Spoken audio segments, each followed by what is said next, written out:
दयालु से, और दयालु के दरवाजे पर यदि आप पहुंच गए तो खाली तो नहीं जाओगे, क्योंकि वो दिए बिना भेजता नहीं है। संबंध, सही रिश्ता यदि दुनिया में कोई निभा सकता है, एक बाप और बेटी का रिश्ता यदि कोई निभा सकता है, एक बाप और बेटे का रिश्ता यदि कोई निभा सकता है, एक दामाद और ससुर का रिश्ता यदि कोई निभा सकता है, एक दादा और पोते का रिश्ता यदि कोई निभा सकता है, अगर पोती और दादा का रिश्ता कोई निभा सकता है, नानी नाती पंती का रिश्ता यदि कोई निभा सकता है, तो मेरा विश्वनाथ, मेरा दयालु वैद्यनाथ, मेरा शंकर ही निभा सकता है। मेरा शिव, मेरे शंकर निभा सकता। उठाओ पूरी पुराण, जितने शास्त्र उठा सकते हो सारे शास्त्र उठाओ, और 33 कोटि देवताओं की लिस्ट में कोई एक देवता बता दो जिसने अपनी बेटी का कन्यादान करा। केवल एक, 33 कोटि देवता में केवल देव अधिदेव महादेव ऐसे हैं जिन्होंने अपनी बेटी अशोक सुंदरी का कन्यादान अपने हाथों से कर बेटी को विदा। 33 कोटि देवताओं की लिस्ट बनाओ और उसमें निकालो कि देवता कोई दादा बने हो तो भगवान शंकर दादा भी बने हैं।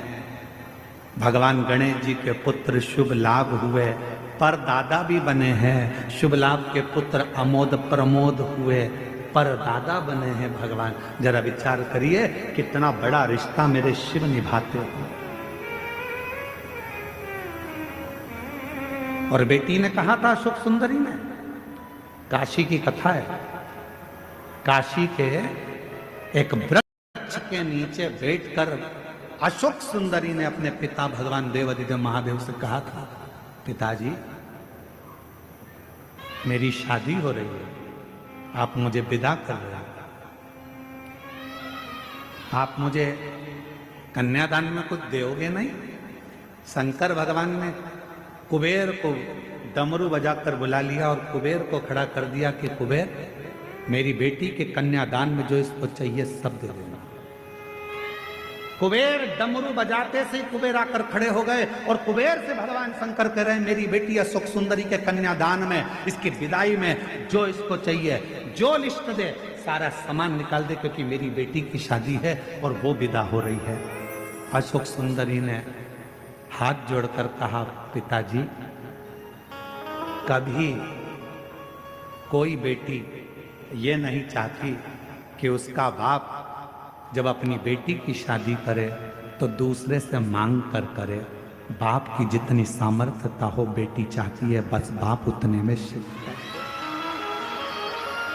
बेटी कभी अपने पिता को कर्ज में नहीं देखना चाहती, बेटी कभी अपने बाप को कर्जे में नहीं देखना चाहती। अगर मैं इस कुबेर से मांग कर अपना कन्यादान करवाऊंगी तो कन्यादान का मतलब क्या होगा? हम मांग कर शादी ना करें। आजकल का शादी का फैशन ऐसा हो गया, इतने बड़े बड़े शादी के मंडप लगने लगे, इतना बड़ा बड़ा शादी का कार्य होने लगा, इतने बड़े बड़े फंक्शन होने लगे कि लोग, बाप सोचता है कि मेरी बेटी की शादी कैसे करूंगा, कहीं से 5 लाख मांगता, कहीं से 2 लाख मांगता, ऐसे कर 10-12 लाख रुपए इकट्ठे कर तब बेटी की शादी करता है। उसके पास कुछ नहीं होता, कर्जे में लगा लूम हो जाता है। यही सोचकर तो कुबेरेश्वर धाम पर एक नियम बना दिया कि आने वाले समय में कोई भी अपनी बेटी की शादी कुबेरेश्वर धाम पर आकर कर सकता है, उसका कन्यादान भी कुबेरेश्वर धाम देगा और उसका शादी का खर्चा भी पूरा कुबेरेश्वर धाम उठाएगा। कोई भी कर सकता, इसीलिए नियम बनाया। पिताजी इस कुबेर से मांगू मैं, ये अच्छी बात नहीं, मेरे पिता से मांगूंगी ना जो मांगूंगी। शंकर भगवान ने अपनी बेटी अशोक सुंदरी को गले लगाकर कहा, मांग, तुझे कन्यादान में क्या दूं, तेरी विदाई में मैं तुझको क्या दूं बेटी, मांग ले। अशोक सुंदरी ने गले लगकर भगवान शंकर जी से कहा, बाबुल केवल इतना दे देना, तेरे मंदिर में, तेरे शिवलिंग के आगे अगर कोई एक लोटा जल चढ़ाने के लिए मेरे जैसी कोई बेटी आए, जो मांगे उसकी झोली कभी खाली ना रह पाए। बस इतना बार, बस इतना। इसलिए ये व्यासपीठ आपके सामने बार बार कहती है कि सारी समस्या का हल एक लोटा जल। ये व्यासपीठ कहती है अगर कोई स्त्री, कोई नारी, कोई पुरुष, कोई बेटा, कोई बेटी, अगर जिंदगी में कोई बुजुर्ग भी है और उसके जीवन में तकलीफ चल रही है, दुख चल रहा है, कष्ट चल रही है, बीमारी से घिर गया है, बहुत बड़ा टेंशन सामने आकर खड़ा हो गया है, तुम हिम्मत मत हारना। तुम किसी के दरवाजे पर जाकर रोना मत ही, घर में से एक लोटा जल भरना और आपके घर के पास में जो शंकर जी का मंदिर है वहां रोज जाना चालू कर देना। 15 दिन 20 दिन में तेरा दुख मिटना प्रारंभ हो जाएगा। वो हाथ पकड़ लेगा। शिव जी ने वचन दिया सुख सुंदरी को, हे अशोक सुंदरी सुन, तू मेरी बेटी है। उसी तरह इस मृत्यु लोक में जन्म लेने वाला एक पुरुष, एक स्त्री मेरा बेटा और बेटी कहलाएंगे। जो नारी, जो पुरुष, जो बेटा बेटी मेरे दरवाजे पर आएगा और एक लोटा जल समर्पित करेगा, वो जिंदगी में अशोक सुंदरी, जैसे मैंने तुझे खाली नहीं भेजा वैसे वो भी मेरे दरवाजे से कभी खाली नहीं जाएगा। इसलिए इस लाइन को याद रखना, ऐसे दयालु नाथ से रिश्ता बनाइए, ऐसे दयालु नाथ से रिश्ता बनाइए, मिलता रहेगा आपको जो कुछ भी चाहिए, मिलता रहेगा आपको जो कुछ भी चाहिए। और ऐसा करिश्मा होगा जो हुआ कभी नहीं, ऐसा करिश्मा होगा जो हुआ कभी नहीं। मांगा है भोलेनाथ से वरदान एक ही, मांगा है भोलेनाथ से वरदान एक ही। तेरी कृपा बनी रहे जब तक है जिंदगी, तेरी कृपा बनी रहे जब तक है जिंदगी। बस तू दयालु दातार, तेरा संबंध एक बार मुझसे हो गया। जितनी मेरी जीजियां बैठी हैं और जितनी आस्था चैनल पर कथा सुन रहे हो, जितने फेसबुक यूट्यूब पर कथा श्रवण कर रहे हो, जितने मोबाइल पर कथा सुन रहे हो, जितने जितने बाहर बैठकर, चाहे रोड पर बैठे हो, दुकान पर बैठे हो, पंडाल में बैठे हो, चाहे कहीं पर भी बैठकर कथा का रसतत्व ग्रहण कर रहे हो, आज बाबा के धाम से ये मान कर जाना कि हमारा और शंकर जी का रिश्ता क्या है। शिव जी को आज से अपना पिता मानना और तुम उसकी पुत्री हो जाना, संबंध फिर देखो बनेगा। एक बाप और बेटी का रिश्ता सबसे प्रबल रिश्ता होता है, सबसे प्रबल रिश्ता।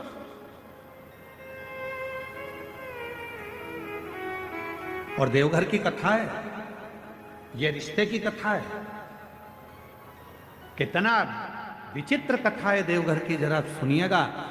शायद बाबा वैद्यनाथ की कथा आपने सुनी कि नहीं सुनी हमको नहीं मालूम, पर आज अगर मौका मिला है तो इस कथा को जरूर सुनो। क्या रिश्ता था। मां कौशल्या जी ने सुकौशल जी और अमृत प्रभा जी, कौशल्या जी के पिताजी और माता जी ने कौशल्या जी को शंकर की आराधना करना सिखाया।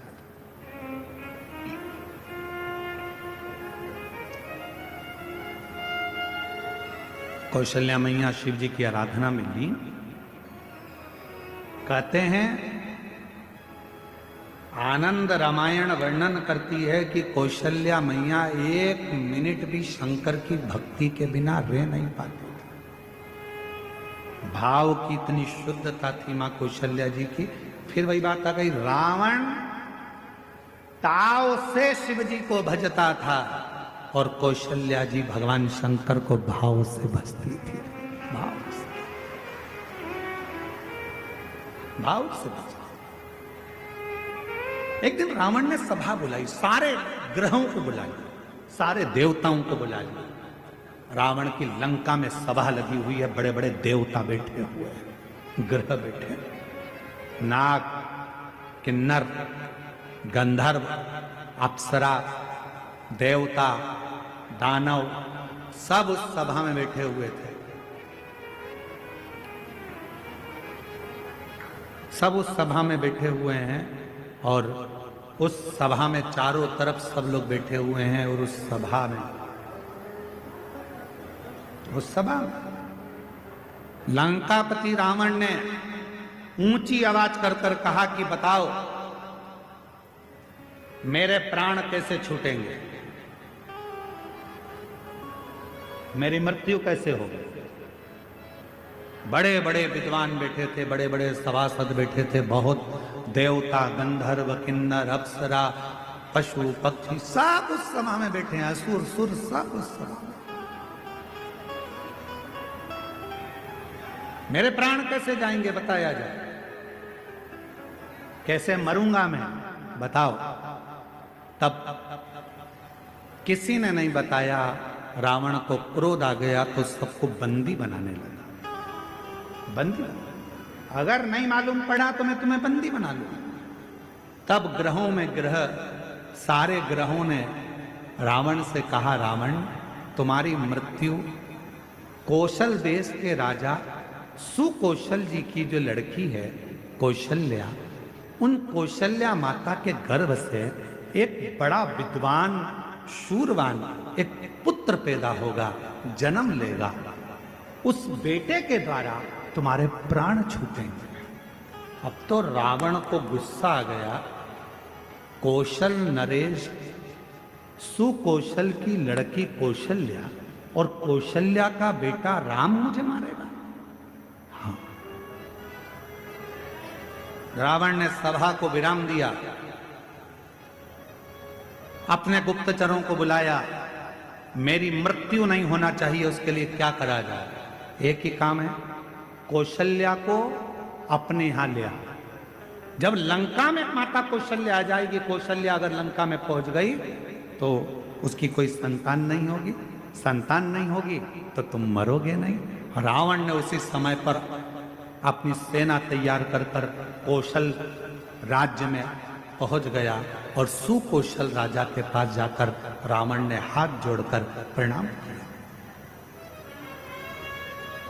रावण उस समय पर शिव की आराधना नहीं करता था।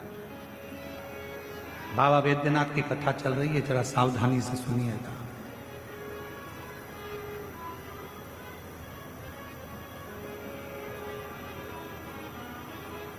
रावण उस समय शिव की आराधना नहीं करता था। सुकौशल जी ने देखा कि लंका का राजा रावण आया है, बड़ा प्रबल वीर। लंकेश आइए। कैसे आना हुआ? सुकौशल जी ने जब पूछा तो रावण ने कहा कि हमको आपकी बेटी कौशल्या चाहिए। आप अपनी पुत्री कौशल्या को लंका ले जाने की आदेश दें। सुकौशल जी मुस्कुराकर बोले कि बेटी हमारी है, पर हमारी बेटी की आज्ञा के बिना हम कोई निर्णय नहीं ले सकते। कोई नहीं।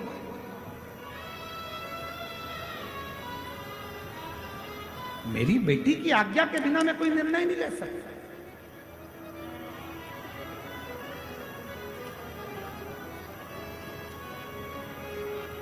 विचार किया। रावण ने पूछा तुम्हारी बेटी कहां है? सुकौशल जी बोले बस शंकर की भक्ति करती है तो अभी शिवालय से आ रही हो, जो सामने से बेटी को आते हुए देखा तो कौशल्या इतनी सुंदर थी, माता कौशल्या इतनी सरल थी, माता कौशल्या। शिव का जो भक्त होता है उसमें सहजता, सरलता, नम्रता अपने आप दिखती है, उसको दिखाया नहीं जाता। सरल, शिव जैसा भोला, शंकर जैसा सहज कौशल्या जी। लंकापति रावण ने कौशल्या जी को देखा तो कहा, आप ही कौशल्या? हाँ। सुकौशल जी की बेटी हो? हाँ। हम आपको लंका ले जाने के लिए। मुझे लंका? हाँ। कौशल्या जी कहने लगी, मैं तो लंका नहीं जाऊं, मैं लंका नहीं जाऊं। रावण कहने लगा, तुम मुझे जानती नहीं हो कौशल्या, अगर तुम मेरे साथ नहीं चली तो मैं दबाव के साथ तुम्हें लंका ले जाऊंगा। इतने में कौशल्या जी के मुख से निकल गया, लंकापति रावण सुन, तुम मुझे ले जाने की बात करता है, अगर बन सके तो तेरी लंका में एक बार उस कैलाशपति को ले जाकर बता दे तो कौशल्या लंका में प्रवेश कर जाए। तू एक बार उस कैलाशपति को तेरी लंका में ले जाकर बता दे तो ये मां कौशल्या जी कर रही हैं कि ये कौशल्या तेरी लंका में प्रवेश कर जाएगी। रावण हंसकर बोला, वो कैलाश पर रहने वाला शंकर, वो शंकर? अगर तुम बोलती कि विष्णु जी को लेकर जाओ तो बड़ी बात थी, तुम कहती कि ब्रह्मा जी को लेकर जाओ तो बड़ी बात थी, शंकर जी तो मैं अभी उनको लेकर आ। और रावण गया, देवाधिदेव महादेव की आराधना में बैठ गया, साधना में बैठ गया। शिव जी प्रसन्न नहीं हुए। अब बताओ, भाव में बैठा था कि ताव में बैठा था? भाव में नहीं बैठा ना, काय में बैठा था? ताव में। अब मैं ले जाकर मानूंगा। लग गया रावण पीछे। शंकर भगवान प्रसन्न नहीं हुए, तब रावण को लगा कि ऐसे नहीं मानेंगे। रावण ने अपना शीश काट कर देना प्रारंभ कर दिया। 9 शीश कट गए रावण के, 10वां शीश था। शिव जी सामने आकर खड़े हो गए। रावण, क्या चाहिए तुझको? रावण कहता है, बाबा मैं तुम्हें लेने आया हूं, तुम मेरे साथ लंका चलो।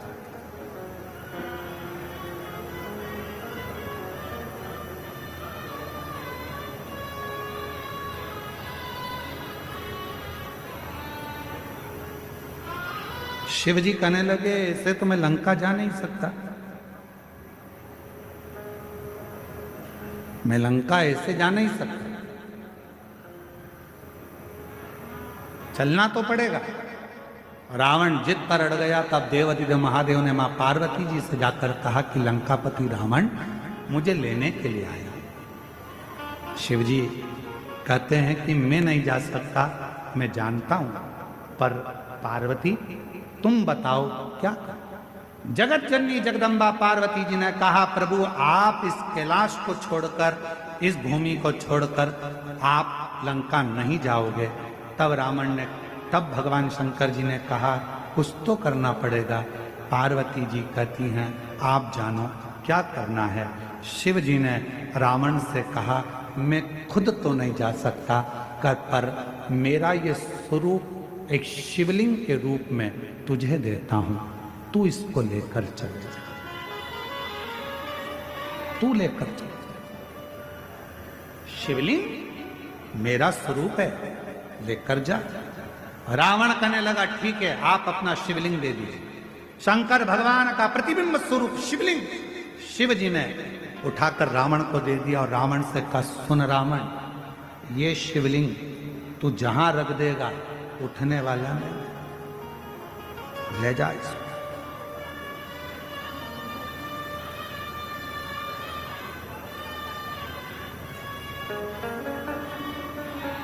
सूचना मिल गई मां पार्वती को।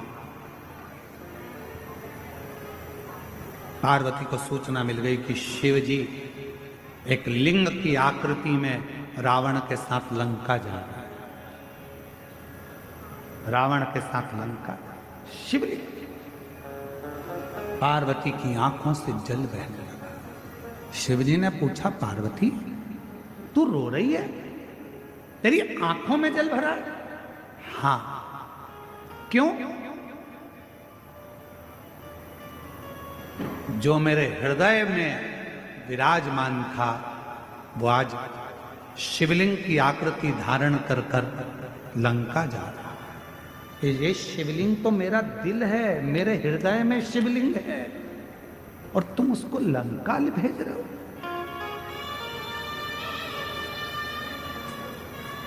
शिव जी मुस्कुराने लगे, पार्वती जी प्यार अगर पक्का होता है तो कोई जा नहीं सकता। बस इतना शंकर जी ने कहा और पार्वती जी समझ गई। पार्वती जी ने गणेश जी को बुलाया, गणेश शीघ्र आओ। गणेश जी ने कहा, मां आज्ञा करिए। गणेश जाओ, एक ग्वाले का रूप रख लो, तुम्हारा नाम होगा बेजू ग्वाला, और बेजू ग्वाला का रूप रखकर रास्ते में जाना। रावण संध्या करने के लिए रुकेगा, शिवलिंग तुम्हारे हाथ में देगा, थोड़ी देर उसके सामने पकड़ कर रखना, थोड़ी देर बाद जमीन पर रख देना। और सुनो गणेश, इस शिवलिंग को मैं बताऊंगी वहां रखना। जी मां, आज्ञा आपकी। रावण संध्या करने के लिए रुका, सोचा कि इस शिवलिंग को कहां रखूं। गणेश जी ग्वाले का रूप रखकर डंडा हाथ में लेकर घूमते फेटा बांध कर आ गए। ओ महाराज क्या बात है? महाराज कहने लगे, मुझे संध्या करना है, ले ये शिवलिंग को पकड़ ले, जमीन पर मत रखना। ठीक है, मैं अब भी आया हूं संध्या कर कर। जो गणेश जी के हाथ में, बेजू ग्वाले के हाथ में शिवलिंग दिया, गणेश जी ने माँ से पूछा, माँ आप बताओ शिवलिंग कहाँ रखूं? माता पार्वती ने कहा, जब मैं सती बनकर जन्मी थी, जब मैं सती बनकर जन्मी थी, ये शिवलिंग मेरे हृदय में बसता है। जब मैं सती बनकर जन्मी थी, मेरे पिता दक्ष प्रजापति के यज्ञ में पहुंची थी और यज्ञ कुंड में मैंने प्राणों को त्याग दिया था। मेरे पति शंकर भगवान ने मेरा शरीर कंधे पर धारण कर तांडव किया था। भगवान विष्णु ने सुदर्शन चक्र उठाकर मेरे शरीर के 51 टुकड़े कर दिए थे। वो टुकड़े में से एक हृदय इसी भूमि पर गिरा है, उस हृदय के मध्य में ये शिवलिंग ले जाकर रख दे, बस वहीं में बैठे। उस हृदय के मध्य में ये शिवलिंग रखाना चाहिए। भगवान गणेश जी महाराज बेजू ग्वाला पार्वती जी के कहने पर मां सती के हृदय को ढूंढने लगा। भगवान गणेश जी समझ नहीं पाए कि माता सती का हृदय कहां है। तब गणेश जी को साधना करने में समय लग गया। मां दुर्गा भवानी पार्वती जी खुद प्रकट होकर हाथ में शिवलिंग लेकर ग्वाले के साथ जहां मां सती का हृदय धड़क रहा था, उस हृदय के मध्य में शिवलिंग को रख दिया। हृदय इतना धड़क रहा था, हृदय इतना धड़क रहा था, हृदय इतनी हाँप भर रहा था कि जो शिवलिंग बेजू ने रखा वो अंदर धसता चले गया, धीरे धीरे अंदर जाता चले गया, जाता चले गया। हृदय में शिव का वो शिवलिंग, वो प्रेम अंदर समाता चले गया। तब बेजू ने कहा, मां पूरा शिवलिंग अगर हृदय में समा जाएगा तो मां संसार के लोगों को कैसे मालूम पड़ेगा कि शिव और सती इसी जगह पर विराजमान है, एक ही स्थान पर। इसलिए मां इसको रोक दो। छोटा सा शिवलिंग बाहर रह गया, छोटा सा शिवलिंग बाहर। पूरी दुनिया में केवल एक ज्योतिर्लिंग बाबा वैद्यनाथ ऐसे हैं जो मां सती की 51 शक्ति पीठ में से एक शक्ति पीठ जहां मां का हृदय गिरा है, उस हृदय के ऊपर शंकर भगवान का शिवलिंग विराजमान है। पूरी दुनिया में केवल एक ज्योतिर्लिंग, पूरी दुनिया में केवल एक ज्योतिर्लिंग है जहां मां सती के हृदय पर शंकर जी का शिवलिंग विराजमान है। शिवलिंग इसलिए इसको शक्ति पीठ कहते हैं।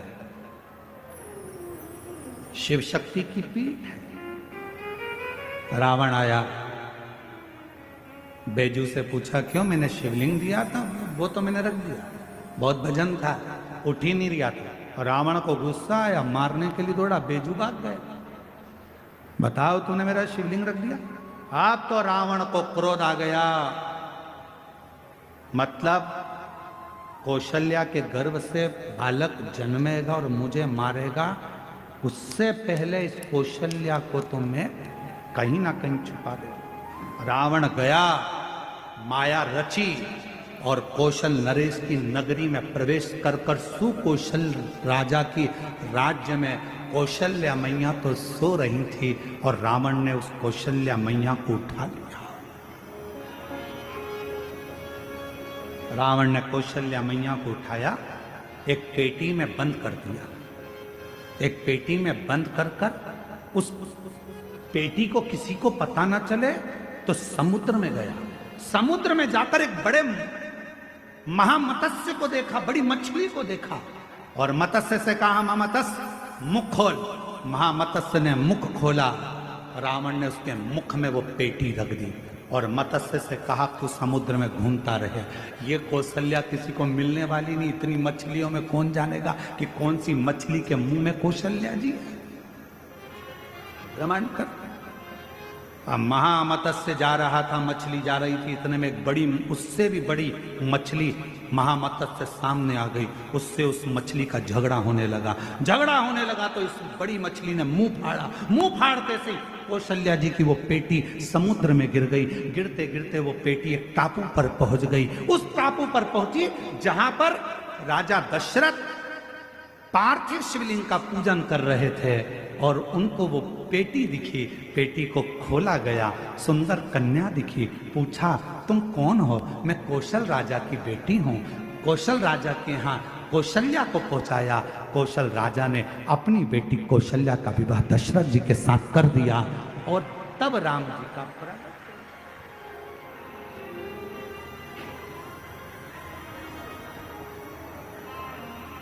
सहज कहां?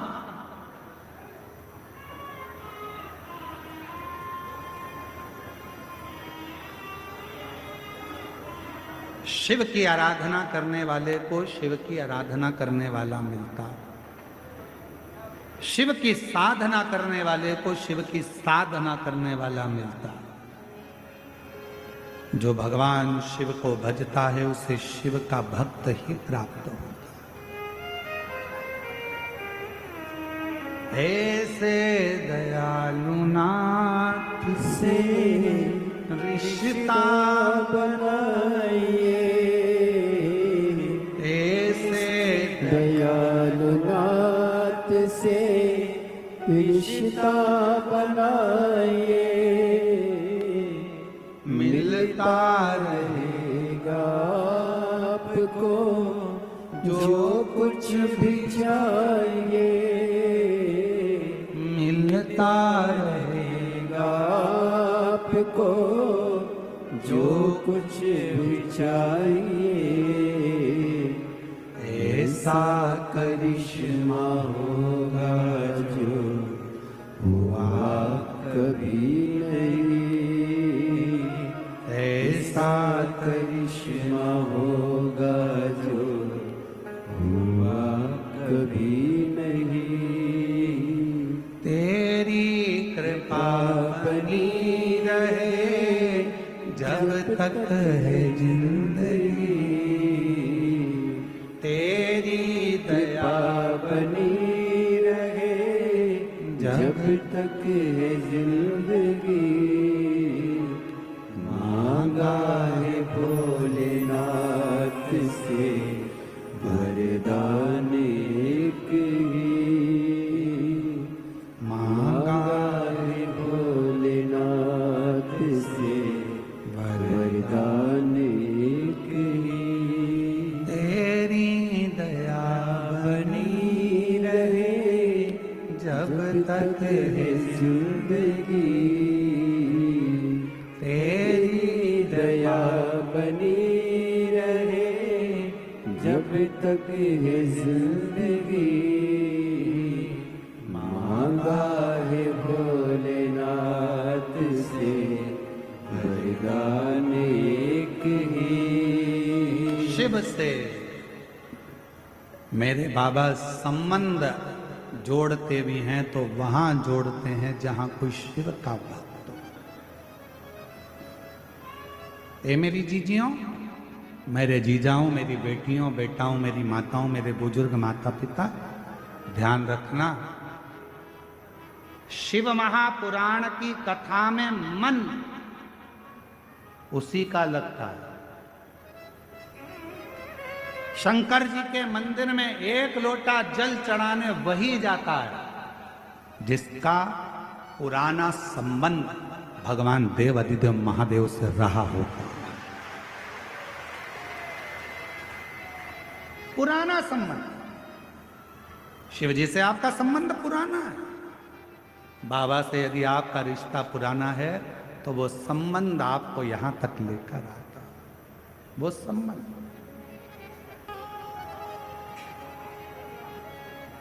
वो संबंध आपको यहां तक,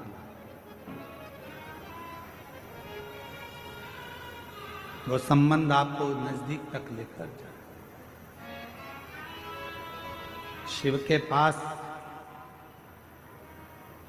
अच्छा इस कथा में, बाबा वैद्यनाथ की कथा में एक चीज और देखने को मिलती है कि होनी तो होकर ही रहती, उस होनी को कोई टाल नहीं सकता। होनी तो होकर ही रहती। रावण ने पूरा दम लगा लिया था कौशल्या जी को छुपाने का, कौशल्या जी को छुपा कर रखने का, पर उसके बाद भी जो ललाट पर लिखा है वो तो होकर रहे। तुम कितना ही प्रयास कर लो, कितना ही, पर कभी कभी होनी नहीं भी होने वाली रहती है तो भी हम जान कर होनी की ओर जाते हैं। आप लोगों में से जितने लोग भी बैठे हैं शिव महापुराण की कथा में, मुझे विश्वास है कि आप कम से कम 2-3 साल से तो कथा सुन रहे हो। बोलो सही है कि गलत है? अब ईमानदारी से बोलो, अगर आप लोग 2-3 साल से कथा सुन रहे हो तो हम टीवी पर, अपनी आस्था चैनल पर, अपने फेसबुक यूट्यूब पर 3 साल से अगर कथा सुन रहे हो तो 3 साल से, उससे पहले से सुन रहे हो तो उससे पहले से, हम कथा में 1 या 2 बार तो कह ही देते हैं कि अपनी चेन, अंगूठी, मोबाइल पर घर रख कर आना, पहन कर मत आना, कीमती सामान मत लाना। बोलो, बोलते कि नहीं बोलते? जम के बोलो जरा, बोलते हैं ना? 3 साल से सुन रहे हो तो 3 साल से बोल रहे हैं, 4 साल से सुन रहे हो तो 4 साल से बोल रहे हैं। तुम जितने साल से कथा सुन रहे होगे, कहीं ना कहीं घुमा फिरा के पूरी कथा में 1-2 बार तो हम बोल देते हैं कि अपना मंगलसूत्र, सोने का चेन, सोने का सामान, कीमती सामान लेकर कथा मंडप में मत आना। क्यों? क्योंकि जहां देवता है वहां असुर है, जहां भक्त है वहां चोर भी है।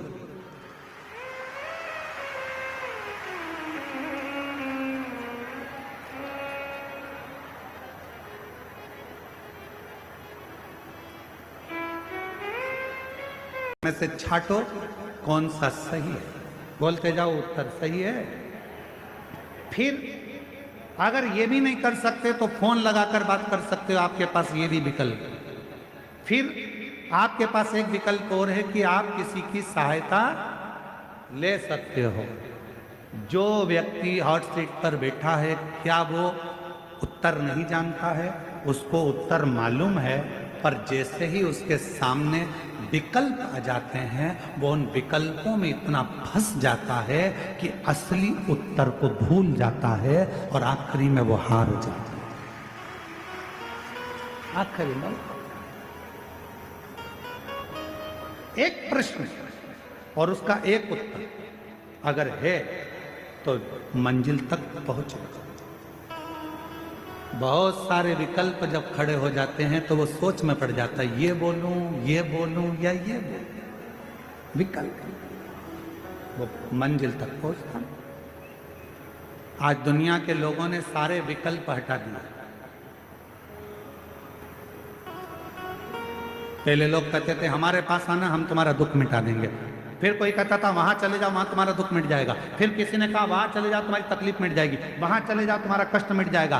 अब दुनिया के लोगों ने सारे विकल्प मिटा दिए, केवल एक हाथ में लोटा भर जल पकड़ा, शंकर जी के मंदिर में चढ़ाया, शिव जी को अपने मन की बात कही और रिजल्ट सामने आना प्रारंभ हो गया और वो अपनी मंजिल तक पहुंच गया।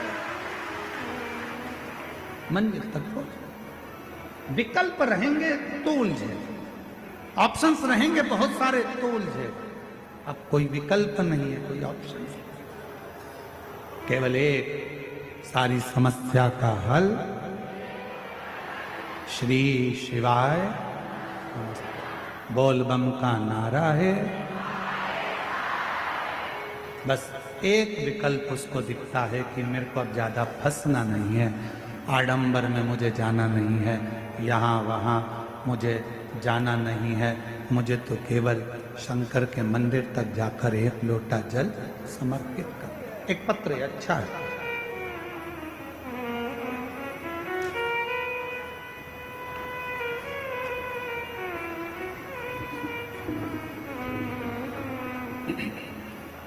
मेरा नाम नीतू देवी है, पति का नाम निरंजन है। मैं जिला पटना बेगूसराय की निवासी हूँ। मेरा मोबाइल नंबर ये है, कहीं बैठी हों तो हाथ हिला सकती हैं, और अगर कहीं बैठी हों तो एक बेलपत्र लेने के लिए आ सकती हैं। मेरा नाम नीतू है, नीतू देवी, पति का नाम निरंजन है। पत्र को एलईडी पर आप लोग पढ़ सकते हैं।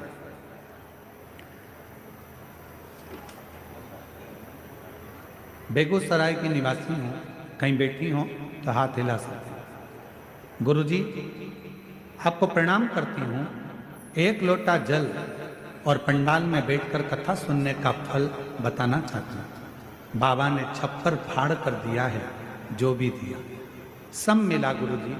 पति का प्रमोशन हो गया, बेटा का आईआईटी में जॉब हो गया और बेटी का पहली बार में नीट निकल गया और वो एमबीबीएस सरकारी कॉलेज मिल गया।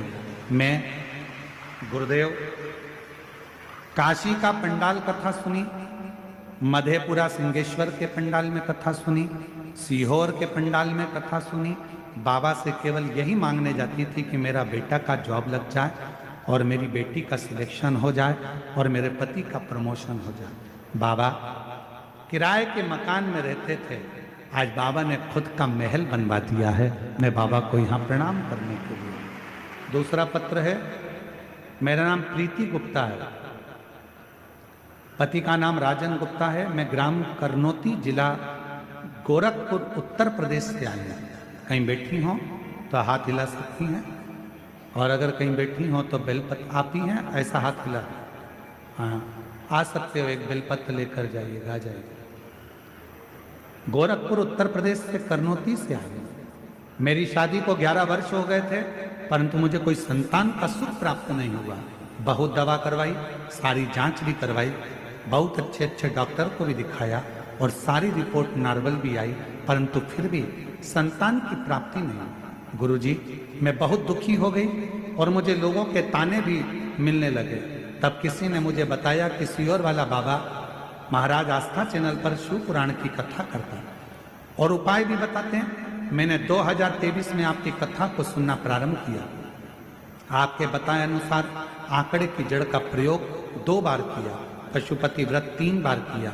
गुरुजी, आप कहते हो ना, पंडाल में बैठकर जो मांगा जाता है भोले बाबा 3 महीने में पूरा करता है। मैं 2024 में कुशीनगर, उत्तर प्रदेश, फरवरी में आपकी कथा हो रही थी। गुरुजी, मैं वहाँ मेरी भांजी के कथा के पंडाल में पहुँच गया और अंतिम के 2 दिन कथा श्रवण करने का सौभाग्य प्राप्त हुआ। वहाँ की मिट्टी को अपने पेट पर लगा लेती और बाबा से प्रार्थना करती। रोज बाबा को जल चढ़ाना प्रारंभ करा। बाबा की ऐसी कृपा हुई, 20 फरवरी को कथा सुनकर हम आ गए। बाबा के मंदिर में जाकर जल चढ़ाना प्रारंभ करा और शिव जी की कृपा से 10 मार्च को मेरा गर्भ ठहर गया। 13/11/2024 को 11 साल के बाद मुझे संतान की प्राप्ति बाबा की कृपा से हो गई। शिव किसको कहते हैं महाराज? एक विश्वास, एक भरोसा। ब्रह्मा जी के मन में शंकर के प्रति विश्वास केंद्रित नहीं हो पाया। ब्रह्मा जी के मन में भगवान देवाधिदेव महादेव के प्रति विश्वास दृढ़ नहीं हो पाया। और ब्रह्मा जी ने कह दिया कि मैं नहीं मानता, मैं मानता ही।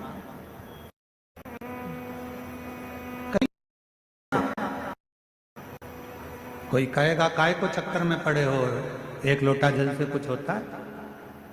कोई कहेगा बेलपत्र खाने से कुछ होता है? कोई कहेगा शिव जी पे जल चढ़ाकर पीने से कुछ होता है? आप उससे एक बात जरूर कहना कि हम तुमसे पूछने के लिए नहीं आए कि हमको क्या करना है। जन्म मेरे माता पिता ने मुझे दिया है, परवरिश मेरे माता पिता ने करी, पढ़ाई मेरे माँ बाप ने कराई है, शिक्षा चिकित्सा मेरे माँ बाप दिए हैं। तो फिर मैं दूसरे के कहने पर ये नहीं कहूंगी कि मुझे करना क्या है। मैं सनातन धर्म में जन्म ली हूं, अपने देव अधिदेव महादेव पर पूरा भरोसा कर कर महादेव की आराधना। शिव भटकने नहीं देता, शंकर भगवान आडंबर में पड़ने नहीं देता। आपका भरोसा कितना है, आप कितना शिव को मानते हुए आपके ऊपर निर्भर करता है। जितना भटकोगे शिव से उतने दूर होते चले जाओगे। ब्रह्मा जी भटक लिए, भगवान विष्णु ने कहा कि तुम चाहो तो शिव जी की परीक्षा लो। पर्वत को घुमाया, अग्नि का एक खंभ प्रकट हो गया। उस अग्नि के खंभ में से एक शिवलिंग प्रकट हो गया। यही मार्गशीर्ष मास का महीना था, जिस महीने में भगवान शंकर का प्रथम शिवलिंग प्रकट हुआ था। और उसी मार्गशीर्ष मास में आप और हम शिव महापुराण की कथा को श्रवण कर रहे हैं। उसी मार्गशीर्ष मास। किस्मत वाले तो हो तुम लोग, ये तो पक्का, ये निश्चित है।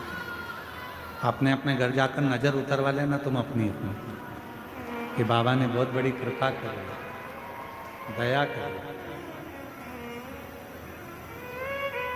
हम सब इकट्ठे और भोलेनाथ के पट्टे।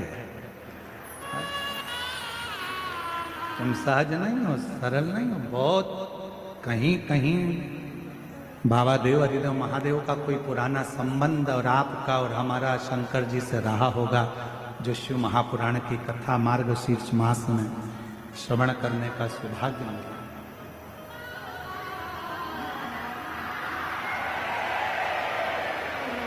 जो ये कथा में, और मैंने तेरे ही भरोसे बाबा, तेरे ही भरोसे हवा बिछी उड़ती जावागी बाबा,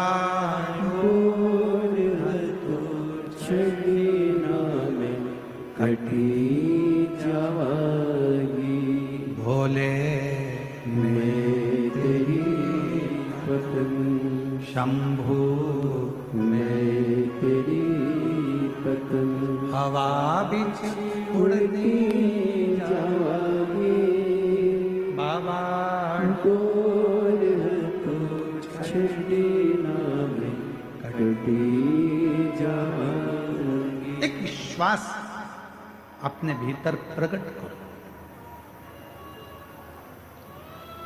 ब्रह्मा जी के भीतर वो विश्वास प्रकट नहीं हो पाया। पर्वत घुमाया, शिवलिंग प्रकट हो गया। फिर अभी भी शिवलिंग में से आवाज आई कि ब्रह्मा जी तुम भरोसा नहीं कर पाए।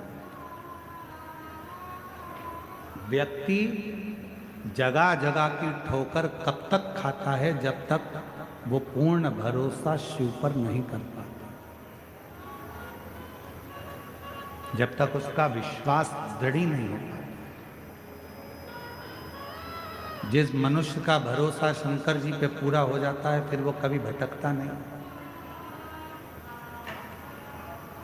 जैसे जिसकी जिससे पहचान होती है ना, जरा सा भी काम अटका तो अभी फोन लगाती हूँ, अभी रुक जा, अभी फोन लगाती हूँ, लगाया फोन, ले बात कर ले, आगे बैठूंगी आगे।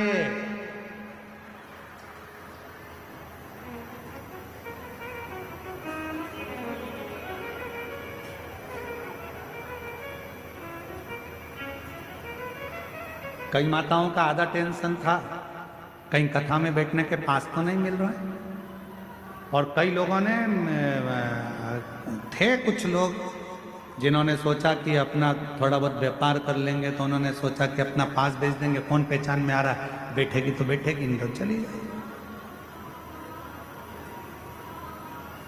पर कौन बताए कि ये कथा करवाने वाला कोई दूसरा नहीं, बाबा देवघर वाला मेरा वैद्यनाथ बाबा है, माँ दुर्गा भवानी है।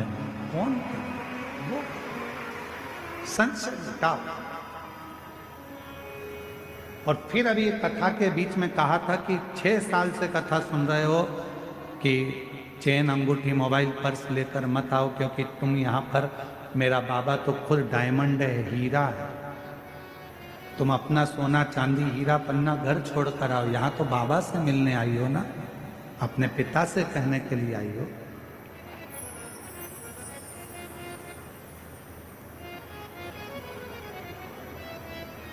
सुनार की दुकान पर सोना खरीदने जाओ तो जरूरी नहीं है कि पूरे घर का सोना पहन के जाओ।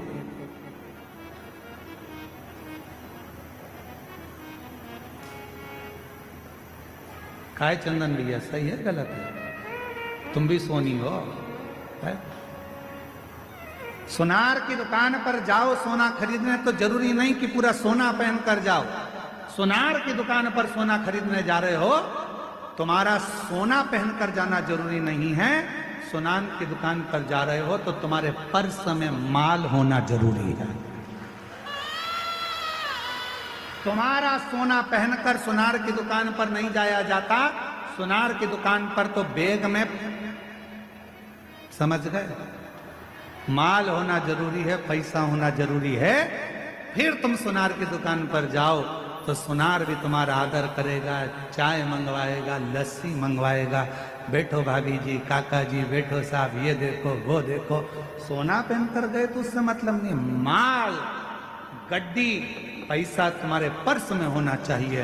उसी तरह शिव महापुराण की कथा में अगर जाओ, शंकर के मंदिर में जाओ, तो तुम्हारा दिखावा जरूरी नहीं है। शंकर के मंदिर में और शिव की कथा में तो तुम्हारे दिल में शंकर का नाम होना जरूरी है। बस शिव स्वीकार, विश्वास। और हम विश्वास ही नहीं कर पाते, हम भरोसा नहीं कर पाते। विश्वास की मूल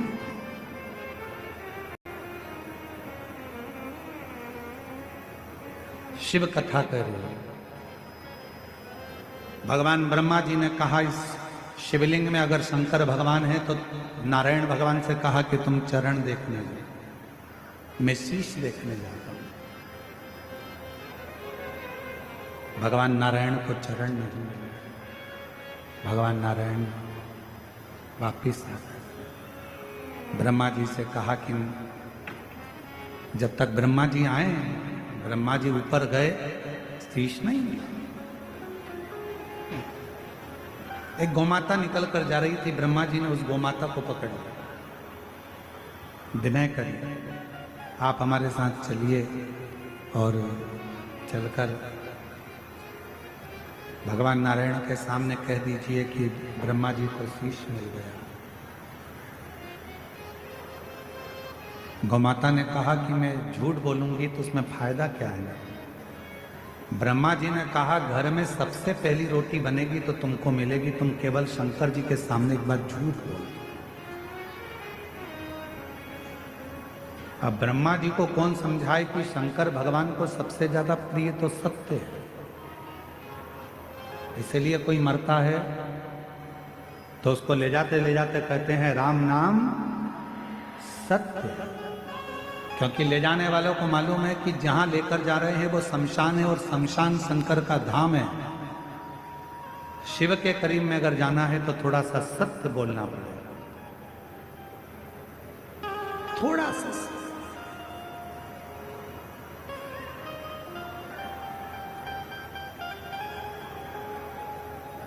गौ माता से कह दिया कि तुम झूठ बोल रहे। गौ माता ने कहा कि मैं जाकर अगर बोल भी दूंगी तो मेरी बात मानेगा कौन? कौन जानेगा मेरी बात को? थोड़ा डीले कम कर आवाज को क्लियर करो। कौन मेरी बात को जानेगा? एक केतकी के पुष्प को ब्रह्मा जी ने तोड़ लिया और केतकी के फूल से कहा कि तू मेरे साथ चल और नीचे चलकर भगवान विष्णु जी के सामने कह देना कि ब्रह्मा जी को भगवान शिव का शीश मिल गया। केतकी के पुष्प ने कहा मैं झूठ क्यों बोलूं, वो भी देवाधिदेव महादेव के सामने। ब्रह्मा जी ने कहा कि सारे देवताओं पर तुझे चढ़वाऊंगा, सुगंधित बनाकर रखूंगा, तो केवल शंकर भगवान के सामने चलकर झूठ बोल। ठीक है। ब्रह्मा जी आ गए। भगवान विष्णु ने पूछा क्यों ब्रह्मा जी, आपको शंकर भगवान का शीश मिला है क्या? भगवान ब्रह्मा जी ने कहा मैं बताऊं, पहले आप बताओ, क्या आपको भगवान शंकर का चरण मिला है क्या? भगवान नारायण ने कह दिया कि मुझे शिव जी का चरण नहीं मिला, मुझे शंकर भगवान का चरण प्राप्त नहीं। एक बार सत्य बोल दो तो ढेर सारे झूठ बोलने की जरूरत नहीं पड़ती। जो व्यक्ति एक झूठ बोलता है तो उसको ढेरों झूठ बोलना पड़ते हैं, बार बार झूठ बोलना पड़ता है, बार बार झूठ बोलना पड़ता है और झूठ का पहाड़ खड़ा हो जाता है। शिव जी की प्रसन्नता का एक कारण और है कि शिव को सत्य, सत्यम शिवम,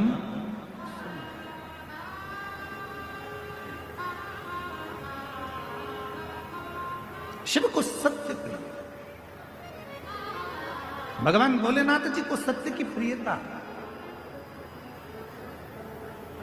भगवान नारायण ने कह दिया कि भगवान शंकर का मुझे चरण नहीं मिला, कोई चरण मुझे प्राप्त नहीं हुआ। भगवान शंकर जी ने आकाशवाणी कहकर कर दिया, शिवलिंग में से आवाज आई, हे नारायण, आपने मेरी साक्षी में सत्य बोला है।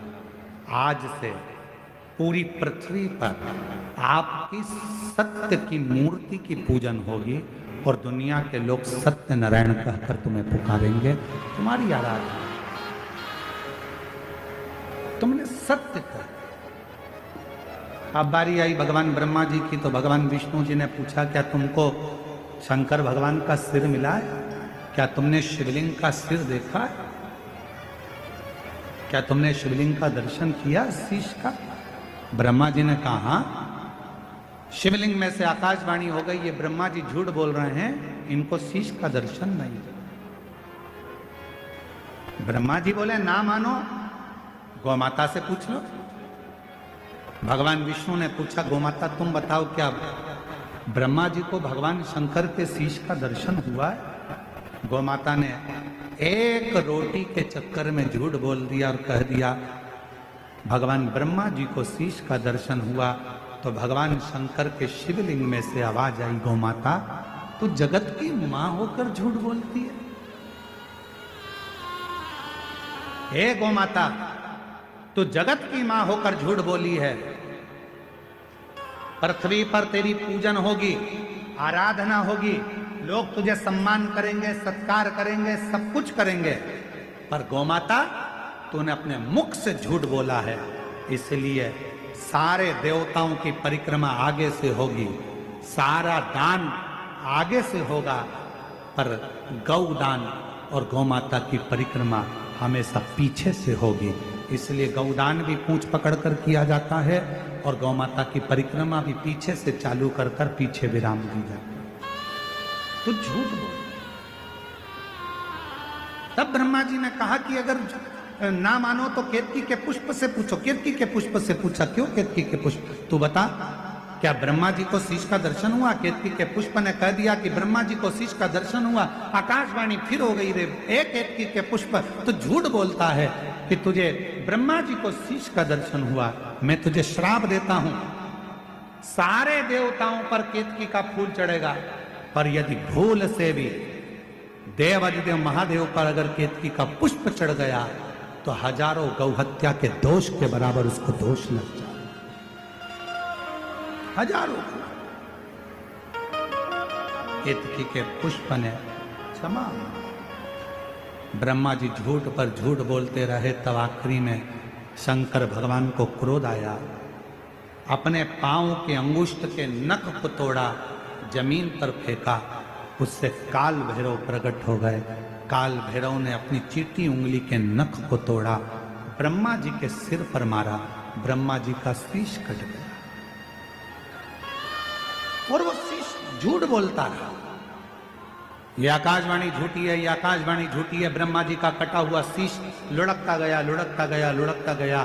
कटे हुए शीश से जो रक्त की धार निकली, उससे एक नदी प्रकट हो गई जिसका नाम कर्मनाशा नदी है, जो आज भी उत्तर प्रदेश में बहती है।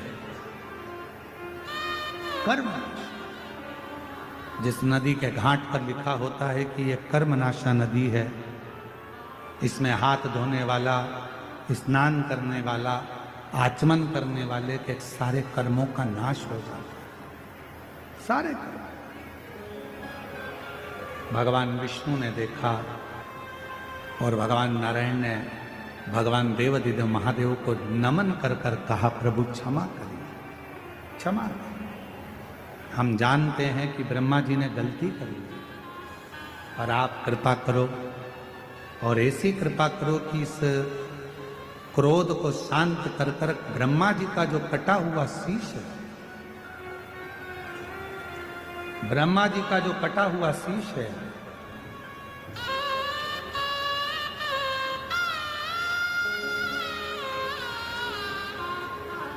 ब्रह्मा जी का जो कटा हुआ शीश है, वो कटा हुआ शीश जगत में पूज्य हो, ऐसी कृपा।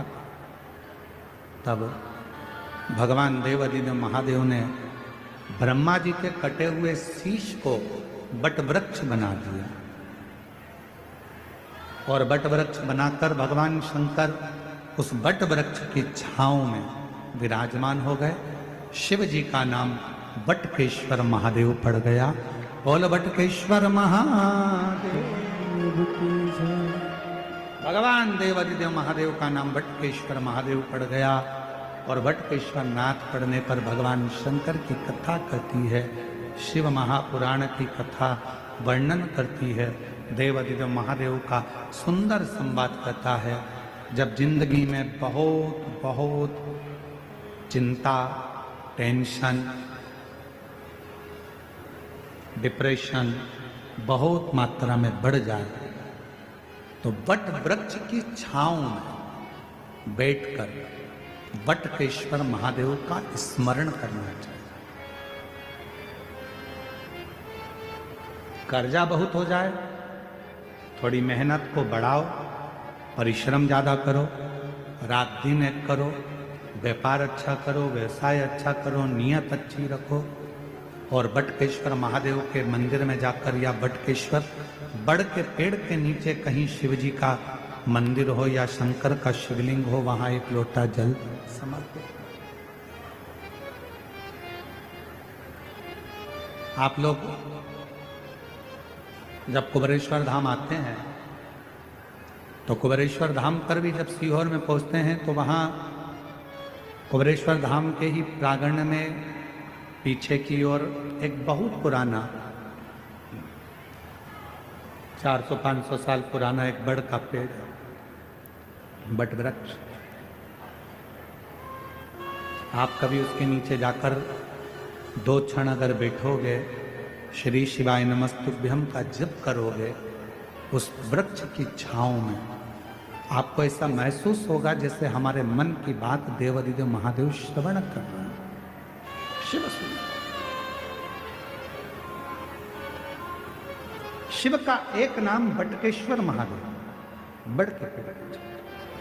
तब भगवान देवाधिदेव महादेव ने सारे संशय को मिटाकर ब्रह्मा जी को अर्धनारीश्वर स्वरूप का दर्शन कराया।